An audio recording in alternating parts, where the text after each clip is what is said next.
জ্বালানি খাতের যে নীতি ও কৌশল এবং পরিকল্পনা,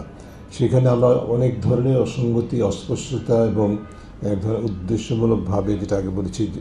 জীবাশ্ম নির্ভরশীলতা তৈরি করা হয়েছে। বিশেষ করে যেটি মহাপরিকল্পনা IPMP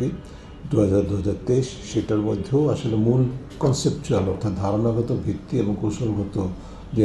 যে পরিকল্পনা মূলত জীবাশ্ম খাতকে কেন্দ্র করে এবং জীবাশ্ম খাতের উপরে ভিত্তি করে,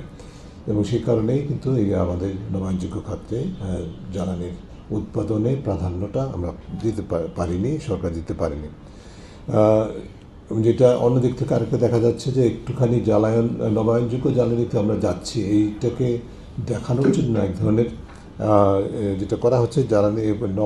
বাস্তবে নবায়নযোগ্য জ্বালানির তুলনায় তথাকথিত ক্লিন এনার্জির উপরে, যেটা পরীক্ষিত নয়, তার উপরে প্রাধান্যটা দেওয়া হচ্ছে। যে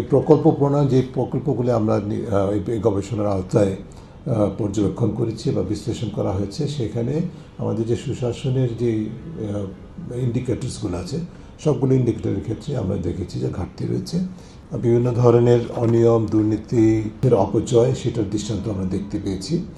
এবং তার মধ্যে মূলত যেটা দেখা গেছে যোগসাজশমূলক দুর্নীতি। এবং আমরা দুর্ভাগ্যজনকভাবে এটা সঠিক যে সার্বিকভাবে অন্য যে কোনো খাতের মতো, বিশেষ করে বিদ্যুৎ খাত, আপনারা জানেন যে ব্যাপক আলোচিত সবচেয়ে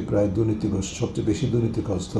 যে খাতগুলো আছে, তার মধ্যে অন্যতম শীর্ষে বিদ্যুৎ খাত,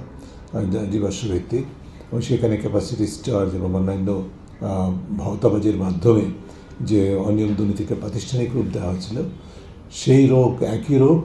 যতটুকু আমরা নবায়নযোগ্যতে যেতে পেরেছি, সেখানেও একই রোগ সংক্রমিত হয়েছে। নায়াসিনামাইড ও স্যালিসাইলিক সমৃদ্ধ লিলি ফেস ওয়াশ, যা ফেসের ডেড স্কিন সেল দূর করে দেয় দ্বিগুণ ফাস্টার ব্রাইটেনিং।